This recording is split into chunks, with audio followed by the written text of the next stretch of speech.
공동체 예배에 오신 여러분을 환영합니다. 이 시간 우리도 병빛에서 예수님 높여드립시다.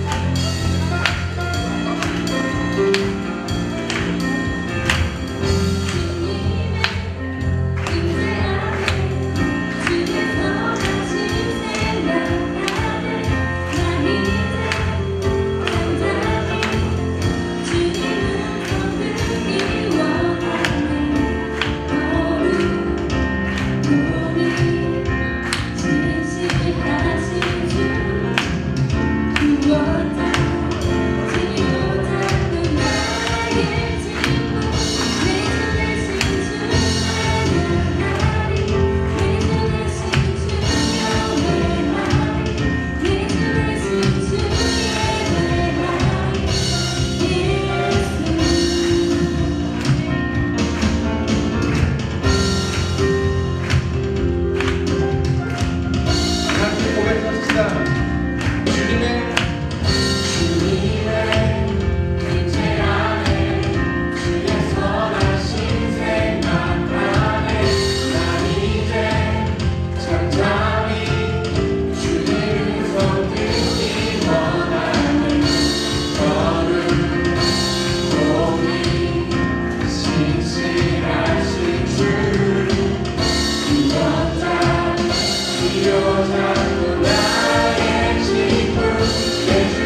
할렐루야. 네, 하나님 찬양 나오신 여러분 환영합니다. 우리 옆 사람에게 말을 한번 해줄 건데요. 항상 들었던 말이고 항상 해오던 말이에요. 네, 옆 사람의 눈을 보면서 하나님을 당신을 사랑하십니다. 네, 첫 번째는 그냥 할 수 있어요. 두 번 해볼게요. 한 번 더. 하나님은 당신을 사랑하십니다. 두 번 하면 식상하죠? 마지막으로 한번 해볼게요. 이번에 옆 사람 눈을 보면서 진심을 담아서 한번 얘기해볼게요. 하나님은 당신을 사랑하십니다. 네, 보기 좋네요. 우리 함께 주님을 찬양할 텐데요. 하나님의 사랑을 생각하며 그 사랑에 나가는 우리가 있으면 좋겠습니다.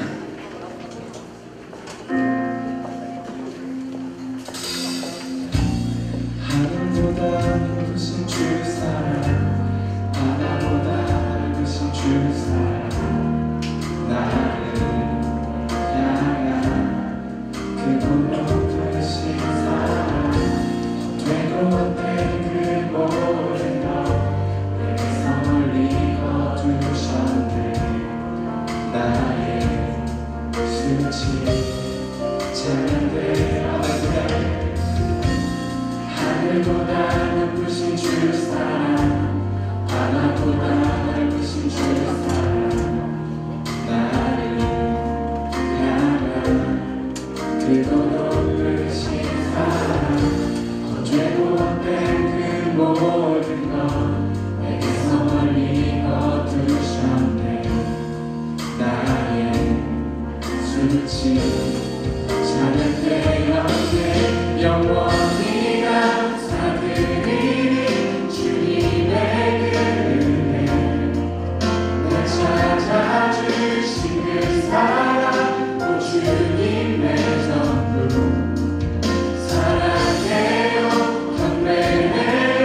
날 주 위에 사니 영원토록 신실하신 주 사랑을 전하는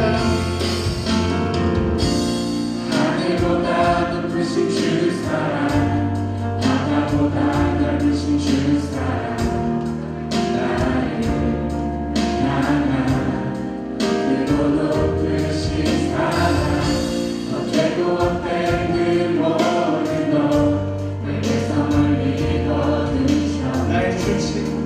나의 수치 찬양되었네. 영원히 감사드리니 주님의 은혜, 날 찾아주신 그 사랑, 오 주님의 전부 사랑해요, 경배해요.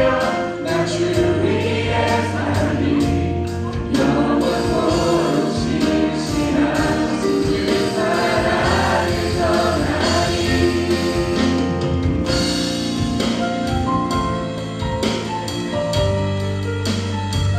우리가 주의 사랑에 가길 원합니다. 이 예배에 함께 해주옵소서.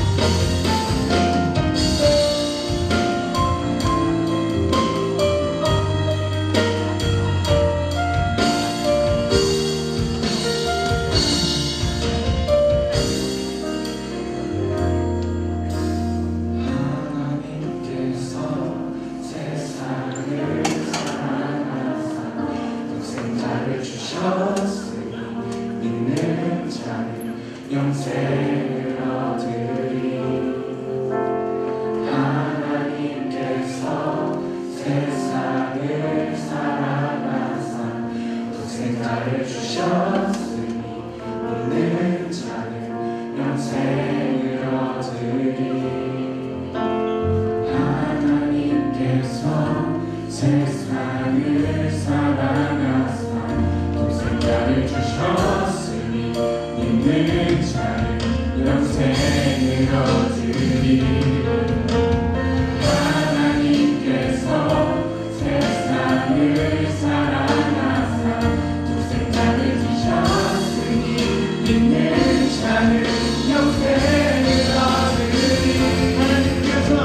하나님께서 세상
하나님께서 세상을 사랑하사 독생자를 주셨으니 믿는 자는 영생을 얻으리. 난 믿네.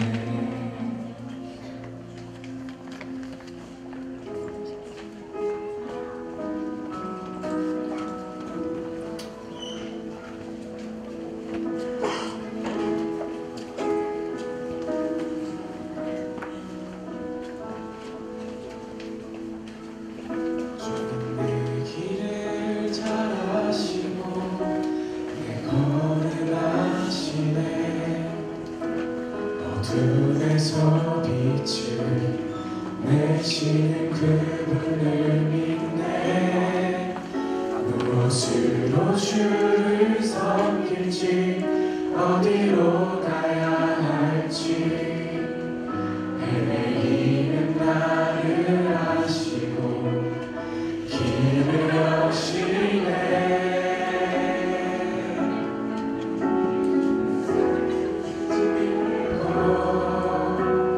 삶은 주의 것 온전한 신뢰를 주께 드리네. 보이지 않아도 믿음으로 얻네. 주 영광 바라보며 주만 따르네.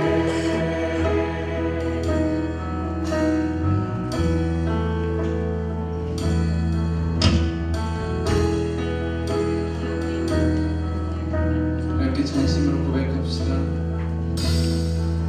주님 내 길을 잘 아시고 내 걸음 아시네. 어둠에서 빛을 내시는 그분을 믿네. 무엇으로 주를 섬길지 어디로 가야 할지 헤매이는 나를 아시고 길을 여시네. 내 삶은 주의 것, 내 삶은 주의 것 온전한 신뢰를 주께 드리네. 보이지 않아도 믿음으로 얻네. 주 영광 바라보며 주만 따르네. 내 삶은 주의 것, 내 삶은 주의 것 온전한 신뢰를 주께 드리네. 보이지 않아도 믿음으로 얻네. 주 영광 바라보며 주만 따르네. 좁은 길 따라 좁은 길을 따르라. 승리의 주 영원한 생명 되시네. 고난 중에 순종을 배워가며 너의 모든 삶 맡겨드리라. 다시 한번 좁은 길을 따르라. 승리의 주 영원한 생명 되시네. 고난 중에 순종을 배워가며 너의 모든 삶 맡겨드리라.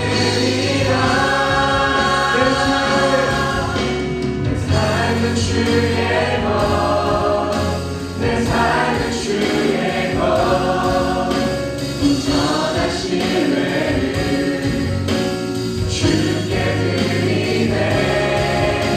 보이지 않아도 믿음을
주님의 잠이 내 마음을 경솔케 해.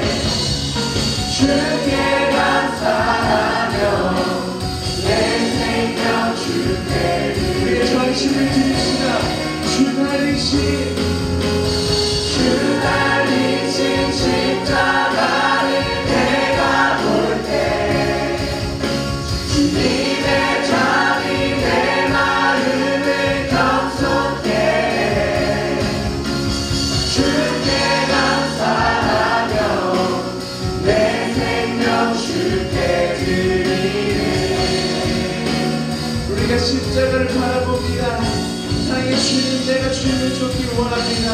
사랑의 주님, 내가 주만의 거하길 원합니다. 주님께서 함께 하시옵소서. 이 시간 함께 기도할 때 내가 주님을 닮길 원합니다. 내가 주님을 닮길 원합니다.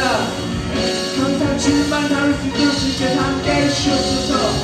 또한 예배를 위해서, 예배를 통해서 주님을 만나게 하시옵소서.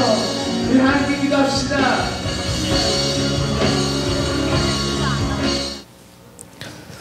마태복음 13장 24절부터 30절까지 말씀입니다.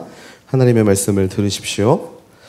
예수께서는 또 다른 비유를 들어 말씀하셨습니다. 하늘나라는 어떤 사람이 자기 밭에 좋은 씨를 뿌린 것에 비유할 수 있다. 그런데 사람들이 모두 자고 있는 동안 원수가 와서 밀 가운데 갔다. 밀이 줄기가 나서 열매를 맺을 때 가라지도 보였다.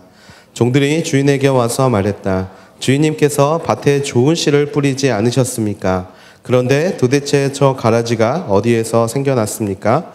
그러자 주인이 대답했다. 원수가 한 짓이다. 종들이 물었다. 저희가 가서 가라지를 뽑아버릴까요? 주인이 대답했다. 아니다. 가라지를 뽑다가 밀까지 뽑을 수 있으니 함께 보겠습니다. 추수할 때까지 둘 다 함께 자라도록 내버려 두어라. 추수 때에 내가 일꾼들에게 먼저 가라지를 모아 단으로 묶어 불태워버리고 밀은 모아 내 곳간에 거두어 드리라고 하겠다. 아멘. 네, 지난주에 이어서 오늘 본문에서도 하나님의 나라에 대한 이야기를 우리가 함께 볼 수 있습니다. 하늘나라를 우리는 보통 천국이라고 이야기를 하죠. 여러분이 개역개정 성경을 보시는 분들은 지금 우리말 성경에서는 하늘나라라고 되어 있지만 문자 그대로 한문으로 천국이라고 하는 것들을 많이 보실 수 있을 것입니다. 제가 제가 오늘의 교회를 오기 직전에 제가 이제 영락교회 대학부 청년부를 다녔었는데요. 영락교회는 이제 명동에 있다 보니까 항상 교회를 가려면 그 명동을 가로질러 갔었어야 했습니다. 그런데 명동을 많이 가보신 분들은 알겠지만 거기에 파란 플랜카드를 등에 메시고 예수천당 불신지옥을 외치시는 분이 계세요. 그분의 특징은 일본어로도 예수천당 불신지옥을 외치신다는 거고 요즘에 가보니까 중국어로도 하시더라고요. 그래서 예수천당 불신지옥을 영어까지 해가지고 4개국어로 외치고 다니시는 분이 계십니다. 예수천당 불신지옥 이 말의 뜻은 무엇이냐면 예수님을 잘 믿으면 천국에 가고 예수님을 안 믿으면 지옥에 간다라는 굉장히 단순 명료한 말처럼 보이는데요. 사실 이 말은 50%는 맞고 50%는 틀린 말입니다. 예수님을 믿지 않으면 지옥에 가는 것은 맞지만 예수님을 믿어서 가는 천국은요. 우리가 죽어서 가는 천국뿐만 아니라 우리가 이 땅 가운데 살면서 누려야 할 곳이 바로 천국이기 때문에 그렇습니다. 하늘나라라는 것은요. 하나님의 통치가 있는 나라. 한마디로 우리의 삶이 하나님의 통치가 있고 우리의 삶에 하나님이 주인 되어 주시면 우리는 이 땅에서도 분명히 천국을 누릴 수 있다라는 것이죠. 특별히 우리가 함께 보고 있는 이 마태복음 13장에서 천국의 개념은요. 죽어서 가는 나라가 아니라 우리가 이 땅에서 이루어야 할 나라인 줄로 믿습니다. 특별히 하나님은 우리가 이 땅에서 하늘나라, 하나님의 통치의 나라를 다스림을 받는 나라를 이뤄가기를 원하시는데요. 지난주에 보았던 말씀은 우리 개인이 하나님의 나라를 어떻게 이루고 살아갈 것인가에 대한 말씀이었습니다. 씨 뿌리는 자의 비유에 대해서 함께 나누었죠. 마음밭에 관한 이야기. 하나님이 내가 어떻게 살아야 내 마음에 하나님의 나라가 임하는 것인가, 내 마음에 하나님의 다스림이 있을 수 있을 것인가를 가지고 지난주에 이야기를 했습니다. 길가와 같은 또 돌밭과 같은 가시덤불과 같은 나의 마음을 개간해서 하나님의 말씀이 아름답게 열매 맺는 그 내 마음의 천국을 이룰 수 있도록 하나님은 내 마음밭을 잘 일구고 또 그 가운데 말씀을 잘 받아들이라고 말씀을 하셨죠. 그런데 하나님의 나라를 이뤄가는 개인들이 모이면 그 모임 자체가 하나님의 나라가 또 되어야 할 것 같은데 꼭 그렇지만은 않습니다. 그래서 하나님은 오늘 우리에게 공동체에서의 하나님의 나라를 어떻게 이루어 갈 것인가에 대해서 말씀해 주고 계세요. 그런데 저는 이것을 조금 더 좀 영역을 축소해서 우리가 가장 이 땅 가운데 천국을 누릴 수 있을 만한 공동체, 즉 우리가 모여 속해 있는 이 교회에서 우리가 어떻게 하나님의 나라를 함께 이뤄갈 수 있을까를 이 시간 함께 여러분들과 나누게 되기를 기도합니다. 개인의 마음에 하늘나라를 이뤄가는 과정에서 장애물이 하나 있었죠. 무엇이었냐면 그 마음 밭이 장애물이었습니다. 길가가 장애물이었고 돌밭이 장애물이었고 또 가시덤불이 장애물이었죠. 밭이 모든 것을 결정을 지었던 것을 우리가 볼 수 있게 되는데요. 특별히 오늘 말씀에서는 밭이 같습니다. 밭은 똑같아요. 밭이 다르지 않습니다. 또 다른 장애물이 있는데요. 그것이 무엇이냐면 밭에서 자라나는 바로 가라지라는 게 장애물로 등장합니다. 한마디로 공동체에서의 가장 큰 장애물이 있는데 그것은 무엇이냐면 바로 이 가라지라는 것이죠. 같은 밭에 주인이 좋은 씨를 뿌리고 갔습니다. 그런데 사람들이 잘 때 원수가 와서 그 땅에 가라지를 뿌리고 도망을 가게 되죠. 처음 가라지가 뿌려졌을 때 사람들은 가라지가 자라나는 것을 알 수 없었습니다. 그런데 싹이 나고 결실할 때가 되니까 가라지의 모습이 보이기 시작했다라는 것이죠. 종들이 그것을 보고 주인은 분명히 좋은 씨앗을 뿌렸는데 이 가라지는 도대체 어디에서 온 것이냐라고 물어보자 주인은 이 일은 원수가 한 것이다 라고 이야기를 합니다. 그 이야기를 들은 종들이 그러면 주인님 우리가 이 가라지들을 다 뽑아버릴까요? 라고 요청을 하지만 주인은 한마디로 대답하죠. 아니 그냥 놔두어라. 이렇게 말씀하시는 게 우리가 오늘 함께 본 말씀인데요. 주인의 대답이 그렇게 쉽게 이해가 가지는 않습니다. 내버려 두라는 것. 사실 가라지를 뽑으면 모든 문제가 해결이 되는 것 아닙니까? 그냥 뽑아버리면 그 밭은 밀 100%의 밭이 되는 거고요. 또 그것을 뽑아버리면 차후에 생길 만한 어떤 문제들의 싹을 잘라버릴 수 있는데 주인은 그것을 뽑으라고 이야기를 하지 않고 내버려 두라고 말씀하시고 계십니다. 먼저 공동체라는 개념을 이야기를 할 때 여러분이 꼭 기억하셔야 할 것이 하나 있습니다. 그것은 무엇이냐면 완전한 공동체라는 것은 없다라는 것입니다. 혹시 이 자리 가운데 여러분들이 온누리교회 하늘대학부는 정말 완벽한 공동체라고 생각하고 오신 새가족이 얻게 되기를 기도합니다. 네, 여기는 완전한 공동체가 아닙니다. 마찬가지로요, 여러분 그 어디에도 완전한 공동체라는 것은 있을 수가 없습니다. 한 사람이 정말 서울에 있는 모든 교회를 돌아다녀 봤다고 해요. 목적이 하나 있었는데 무엇이었냐면 내가 정말 완전한 교회를 찾아가야겠다라고 생각해서 서울에 있는 모든 교회를 찾아다녔다고 합니다. 그런데 그 어디를 가도 자기가 원하는 이상적인 교회를 찾을 수 없었다라고 해요. 그래서 친했던 목사님이 있어서 그 목사님에게 이렇게 이야기를 했다라고 합니다. 목사님, 제가 서울에서 완벽한 교회를 찾으려고 노력을 했는데 완벽한 교회를 찾을 수가 없었습니다. 라고 이야기를 했더니 그 목사님이 이런 이야기를 하셨다 그래요. 네가 들어가는 순간 거기는 완벽한 교회가 되지 않아. 이게 사실 그 목사님에 대한 저는 굉장히 현명한 대답을 하셨다라고 생각합니다. 우리가 찾고 있는 완벽한 공동체는요, 우리가 쫓아가는 파랑새와 다를 바가 없습니다. 제가 요즘에 저희 딸에게 이 동화책을 많이 읽어주다 보니까 옛날 동화들을 좀 읽으면서 어른의 시선으로 보니까 굉장히 인사이트들이 많이 발견이 되더라고요. 파랑새를 찾아 나서는 그 여행에서 여러분 그 결론 혹시 아십니까? 파랑새는 결국에 어디 있었죠? 우리 집에 있었다는 걸 발견하게 되죠.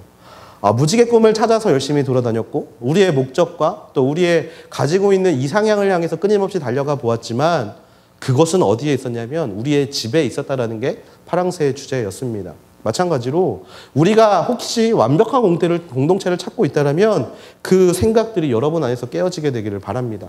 완벽한 공동체는요 없습니다. 왜냐하면 오늘 본문에 보면 그 이유가 들어있죠. 24절 말씀에 보면 이렇게 이야기를 합니다. 하늘나라는 어떤 사람이 자기 밭에 좋은 씨를 뿌린 것에 비유할 수 있다. 25절 그런데 사람들이 모두 자고 있는 동안 원수가 와서 밀 가운데 가라지를 뿌리고 도망갔다라고 성경은 이야기를 하죠.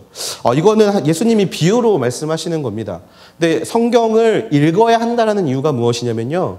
이 본문만 보면 그냥 우리가 이 정도로 추정을 해볼 수 있지만 정확한 해석이 불가능해요.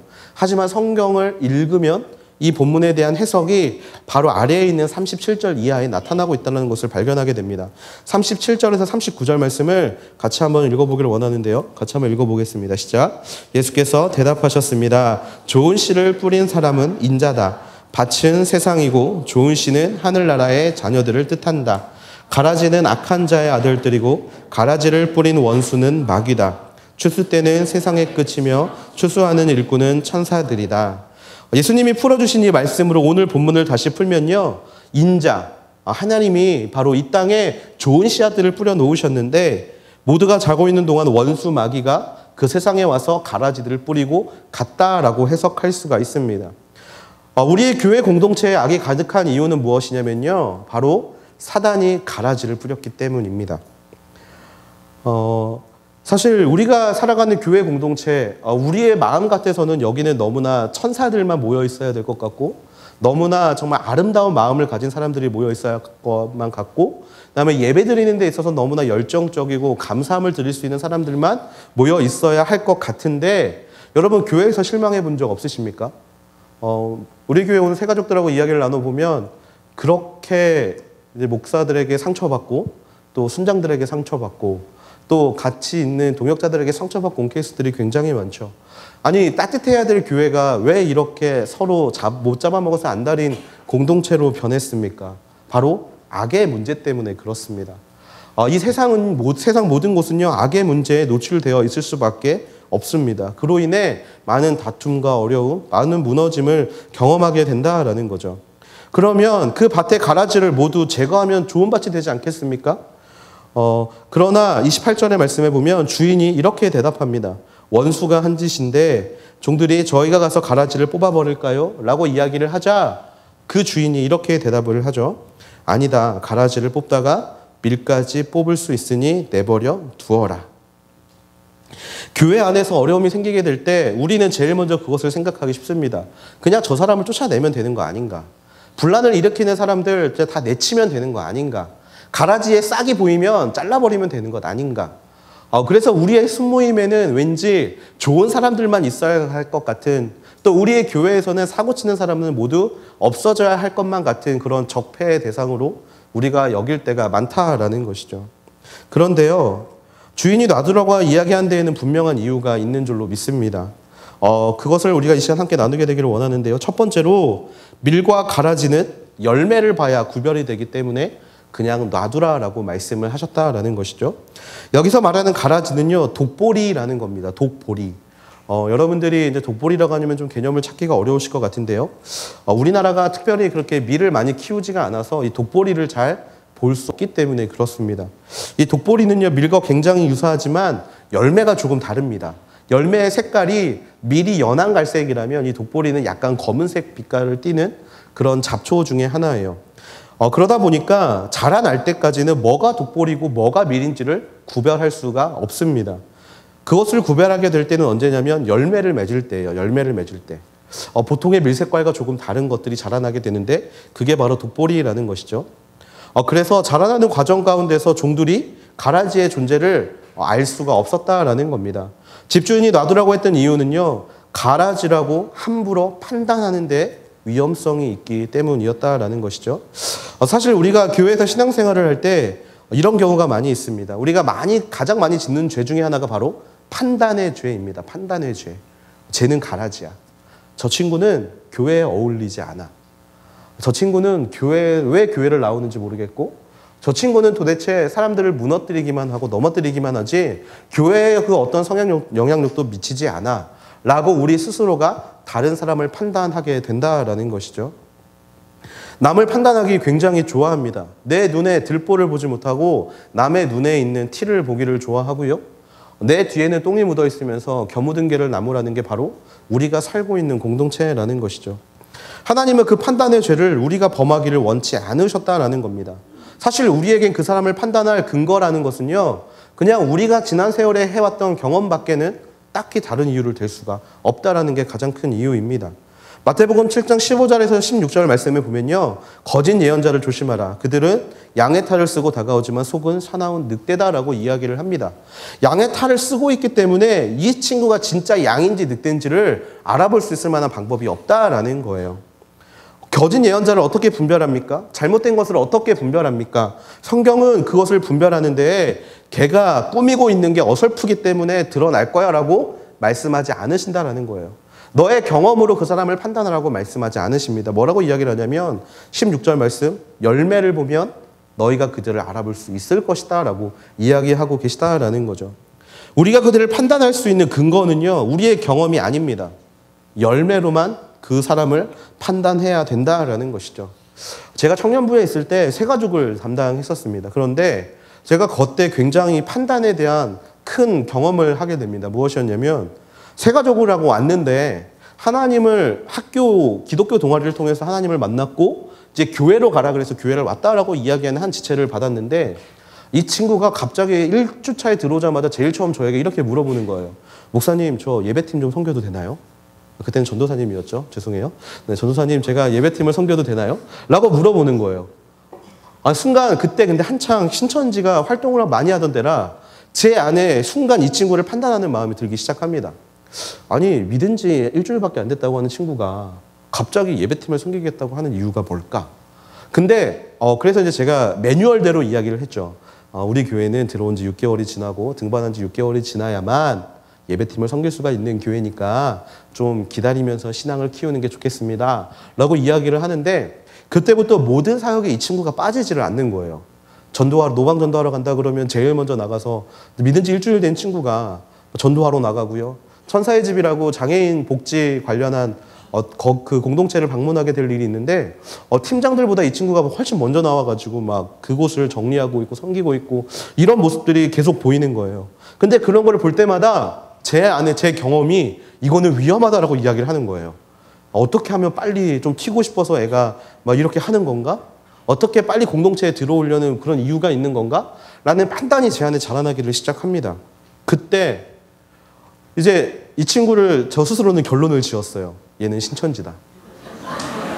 왜냐하면 성경 공부를 어디서 해요? 라고 물어보면 학교에서 교수님이랑 한대요.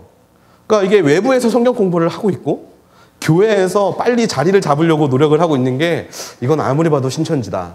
라고 제 안에 이 친구를 판단하게 됩니다. 그런데 그렇게 그 친구를 6개월, 7개월, 1년 정도를 지켜보는데요. 하나님이 저를 되게 혼내시는 경험을 하게 됩니다. 이 친구가 맺는 열매가요, 신천지의 열매가 아니라는 거예요. 이 친구는요, 오히려 학교에서 다른 친구들을 전도해서 교회를 데려오고 그 교회 안에서 함께 기도와 말씀과 또 전도에 힘쓰는 그 열매들을 보여주게 됩니다. 그 순간 하나님이 저에게 책망하시는 게 뭐냐면 네 경험과 네 생각으로 사람을 판단하지 말라라는 거예요. 그래서 그 순간에 제가 스스로가 이제 좌우명이 하나 있는데 본 것만 믿자라는 좌우명이 있습니다. 본 것만 믿자. 내 눈앞에 본 경험의 열매, 내 눈앞에 보게 되는 그 열매를 가지고 그 사람을 판단하자라는 제 마음의 좌우명이 생겼는데요. 판단은 위험합니다. 정말 굉장히 위험합니다. 판단을 잘못함으로 인해서 한 사람을 나락으로 떨어뜨릴 수도 있고요. 판단을 잘못함으로 인해서 종들이 가라지라고 오인하는 밀을 뽑아버릴 수 있게 된다라는 거예요.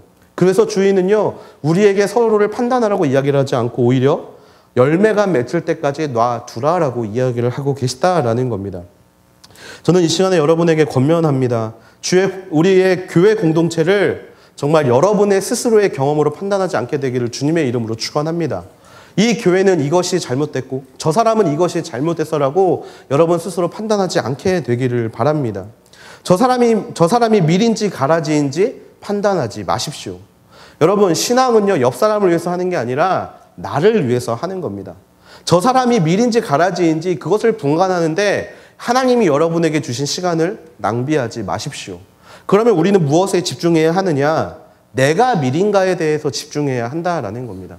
여러분이 밀이면요, 아무 문제가 없습니다. 내가 밀이면요, 다른 사람이 가라지인 것이 아무 이유가 없게 된다라는 것입니다. 그래서 하나님은요, 우리에게 요구하시는 것이 있는데, 다른 사람이 가라지인지를 판단하기 이전에 네가 가지고 있는 열매가 미래 열매인지를 바로 볼 수 있는 마음을 가지라고 우리에게 권면하고 계시다라는 겁니다. 인자가 씨앗을 뿌리셨습니다. 이 씨앗은요, 예수 그리스도의 보혈입니다. 모든 사람에게 뿌려진 하나님의 보혈, 그 씨앗이 우리 마음 가운데 뿌려졌습니다. 그렇다면 그 열매가 우리 가운데 아름답게 맺히게 된다면요, 그 피를 의지하는 자가 당연히 맺어야 하는 열매를 우리는 맺을 수밖에 없게 된다라는 겁니다. 어떻게 무화과 씨를 심었는데 포도나무가 나오겠습니까? 마찬가지로 그리스도의 보혈의 씨앗이 심겼다면 우리의 모습에는, 우리의 행동의 열매에는 당연히 하나님을 기뻐하고 하나님을 즐거워하는 열매가 맺혀야 한다라는 겁니다. 성령의 9가지 열매가 갈라디아서 5장 22절, 23절에 나옵니다. 이 열매뿐만 아니라 하나님의 성품을 가진 자, 하나님의 성품을 당연히 우리의 인생 가운데 누리는 자가 맺어야 하는 열매를 우리는 맺어야 할 줄로 믿습니다. 그게 바로 여러분이 가라지를 판단하지 않고 교회 공동체 가운데 하나님의 나라를 이룰 수 있는 첫 번째 방법이라는 거예요. 가라지가 중요한 것이 아닙니다. 가라지가 자라나고 자라지 않는 것이 중요한 것이 아니라 여러분이 자라고 여러분이 아름답게 열매 맺는 것이 중요한 것임을 기억하게 되는 저와 여러분이 되기를 주님의 이름으로 축원합니다. 그게 하나님이 가라지를 놔두시는 첫 번째 이유라는 거예요. 두 번째 이유는요, 가라지를 뽑다가 밀을 뽑게 되는 것을 원치 않으시기 때문에 그렇습니다. 가라지, 이 독보리의 특징 중에 하나가 무엇이냐면 뿌리가요, 밀하고 연결되어 있어요. 여러분들 지나가다 잡초를 뽑아보시면 그 잔털이 많은 잡초들을 볼 수 있지 않습니까? 이 독보리의 특징이 그래요. 잔털이 많아요. 그러다 보니까 옆에 있는 밀의 뿌리를 감싸고 있을 때가 많습니다. 그래서 이 독보리를 뽑다 보면요, 밀이 같이 뽑힐 때가 많아요.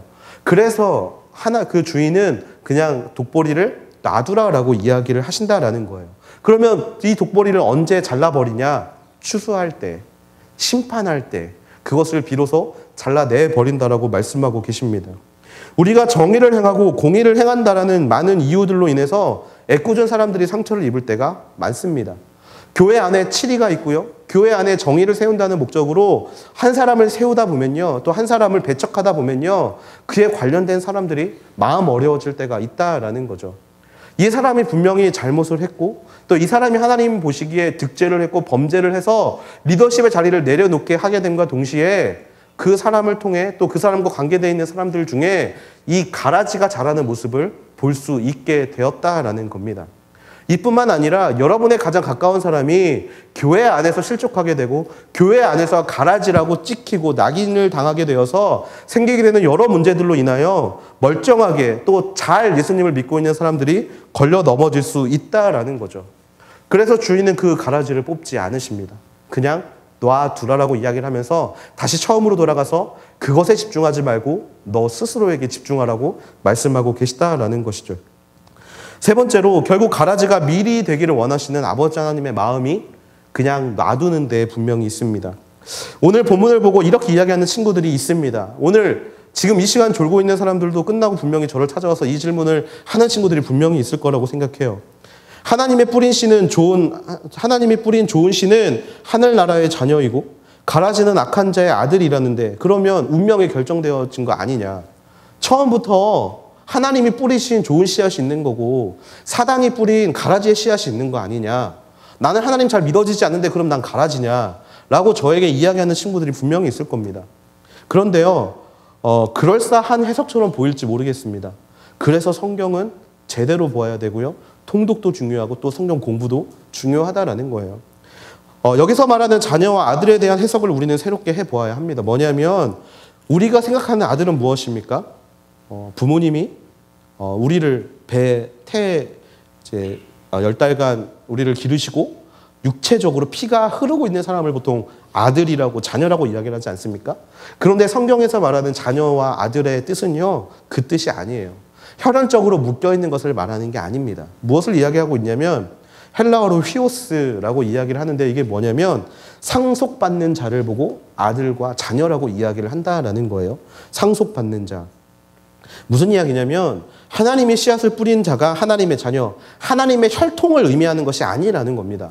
마찬가지로 사단이 뿌린 씨앗이 사단의 혈통을 의미하는 게 아니에요. 사단에 뿌린 그 씨앗은요, 시작이 사단에서 출발한 게 아니라 그 인생의 마지막에 사단이 상속하는 것, 즉 그 지옥, 죄로 인하여 죽을 수밖에 없고 사망을 경험하게 되고 지옥으로 갈 수밖에 없는 그 상황을 이야기한다라는 겁니다.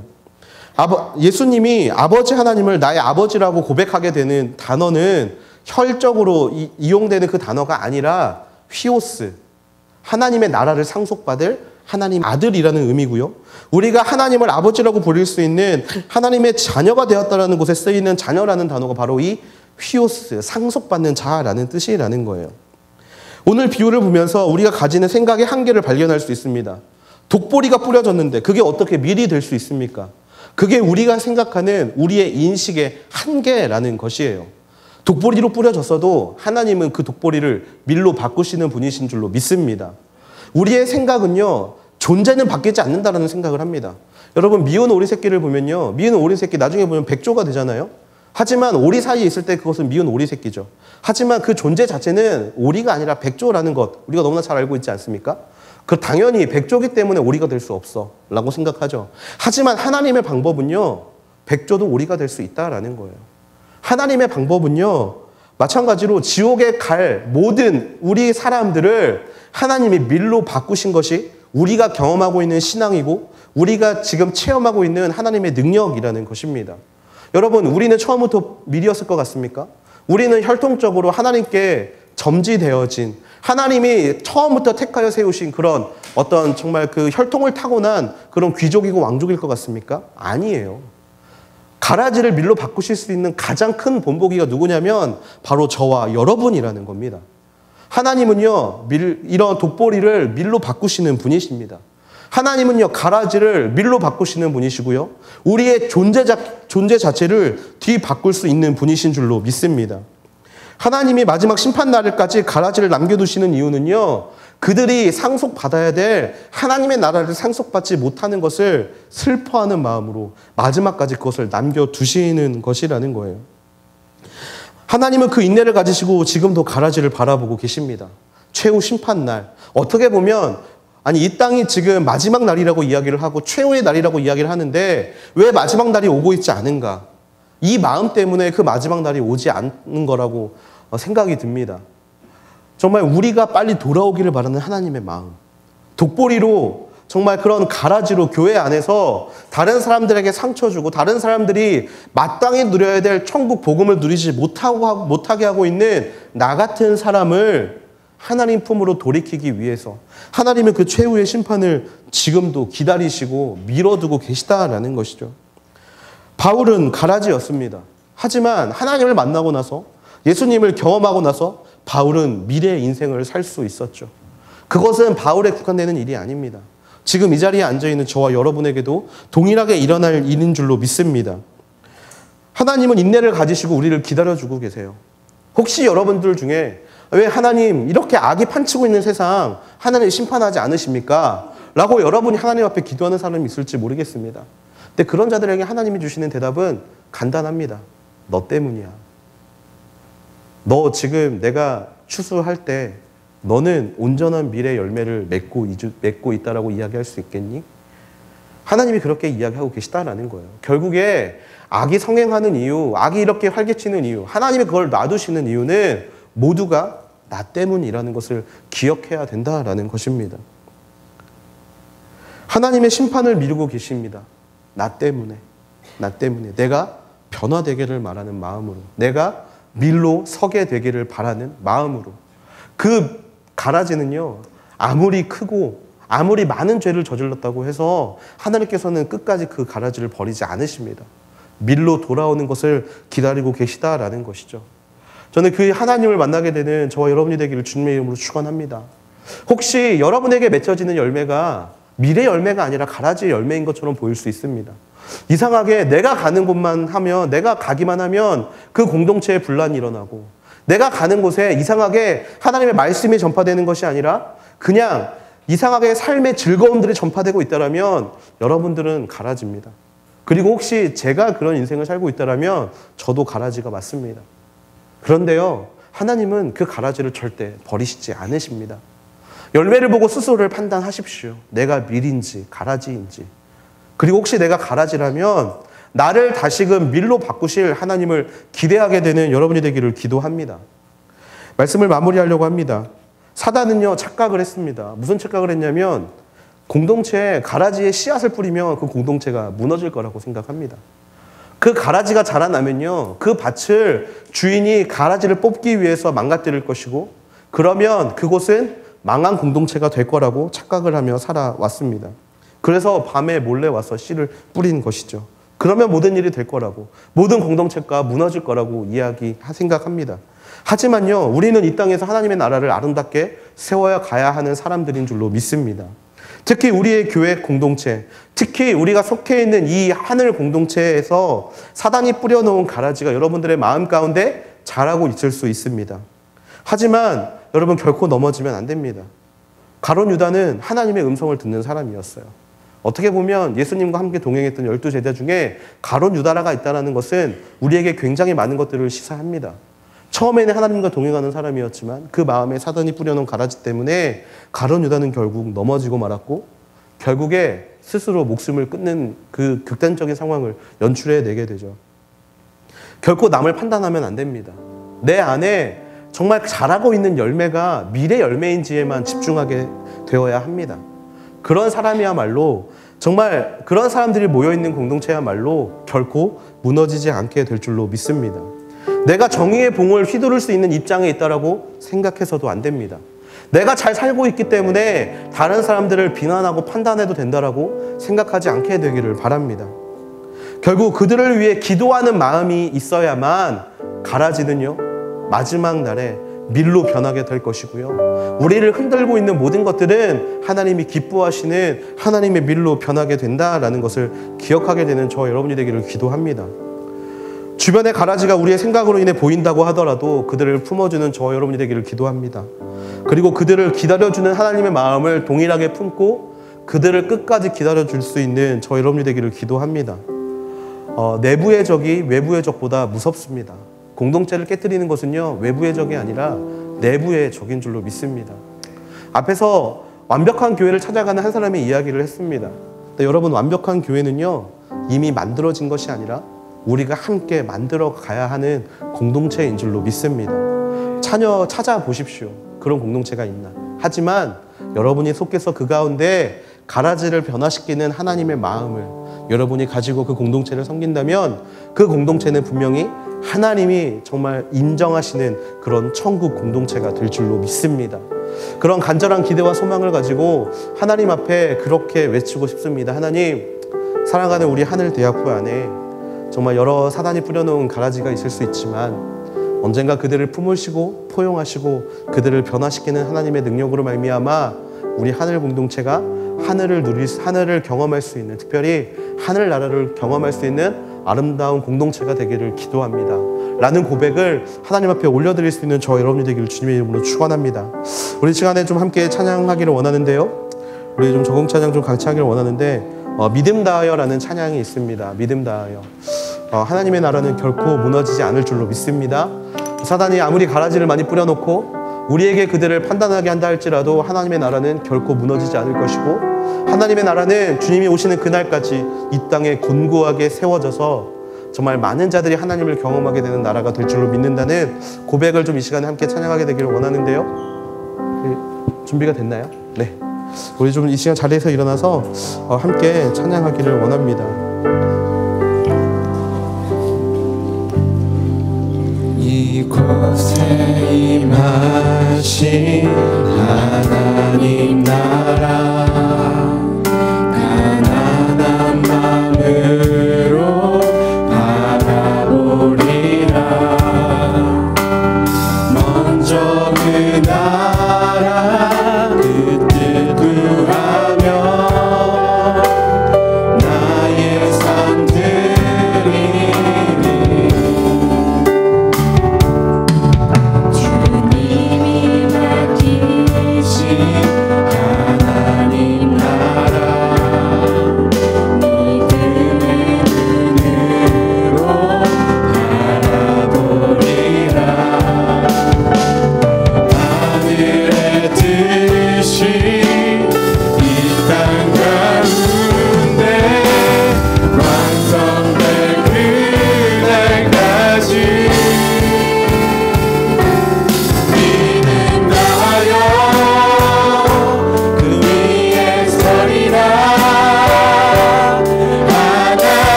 하나님 나라 믿음의 눈으로 믿음의 마음으로 바라보리라. 먼저 그 나라 그 뜻 구하며 나의 산 드리리. 주님이 맡기신 하나님 나라 믿음의 눈으로 바라보리라. 하늘의 뜻이 이 땅 가운데 완성될 그날까지 믿음 다하여 이 위에 서리라. 하나님의 나라는 무너지지 않으니 믿음 다하여 그 나라 세워가리라. 주님 오실 때 믿음 다하여 그 위에 서리라. 믿음 다하여 그 위에 서리라. 하나님의 나라는 무너지지 않으니 믿음 다하여 그 나라 세워가리라. 주님 곧 오실 때까지. 우리 시간 함께 기도하기를 원합니다. 하나님의 나라